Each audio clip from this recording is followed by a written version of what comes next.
The Conservative Party has delivered a points-based system.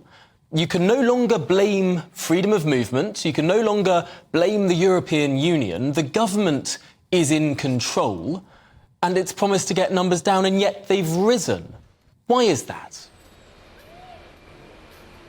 Well, I think one of the things that the points-based system does is actually reward people who want to come here and meet the criteria. It is in the government's hands, as you say, to change what those criteria are. And I think that's one of the things that we need to look at urgently. But I do think it's also important to say that when it comes to what are people in the constituency of Boston and Skegness getting in touch with me on migration about most, it is illegal migration that bothers them more even than legal migration. And certainly we've been looking at some of the elements of illegal migration and indeed of asylum seeking, which for the first time is being included in these figures this year. Do you think that that has a significant impact compared to previous years when these sort of migrants were simply not included in these figures? Well, I think it's right to include all kinds or more kinds of migration than we have previously in migration figures. It gives an honest picture.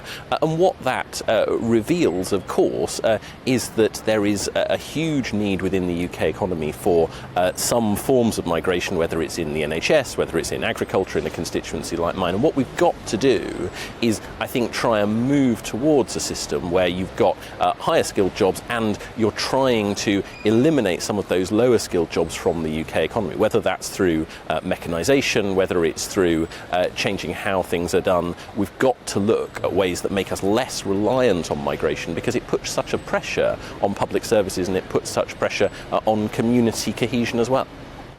Now, the number of people coming from the European Union on a net figure has gone negative. More European Union citizens are now leaving the United Kingdom than coming in on these figures. The massive growth has been in non-EU migration. Is that a policy success?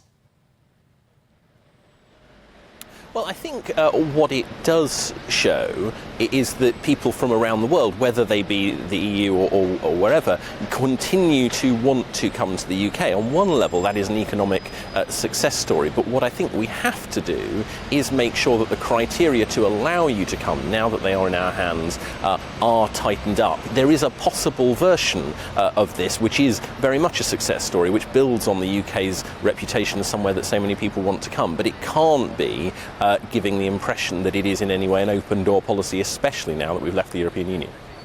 And the question of international students is an interesting one. There has been a debate for a long time now as to whether students should be included in these figures. Are international students really in the same category as normal migrants? Should they be included in these figures? Well, I don't think they should, and I think the practical reason is very obvious. They are people who are here for a set period of time. They are very likely to go back to their original countries. That's different from people who come to work as adults, very often extend that period, end up staying for a whole host of reasons. I think in practice what we should be focusing on is the fact that there is a figure with its students included and one without, and I think we should be more focused on the one without, but obviously they are in a different category fundamentally. And just finally, we still do have labour shortages in this country. The number of work visas in this total number that we've got from the ONS this morning is only around 200,000. That's 1/3 of the total number of those coming in net for migration. And yet we know that more than 500,000 people have left the workforce following COVID for whatever reason. This migration simply isn't plugging the gaps, is it?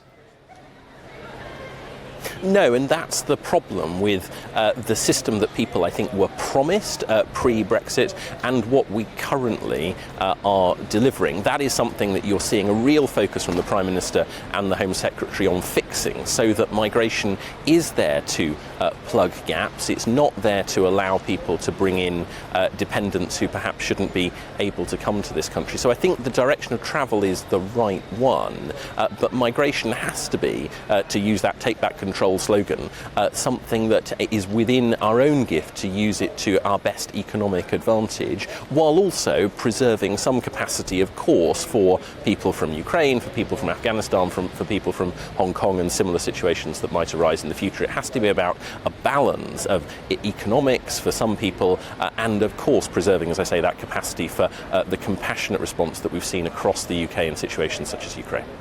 And very finally, will you be taking that call to remove students from these figures to the Home Secretary?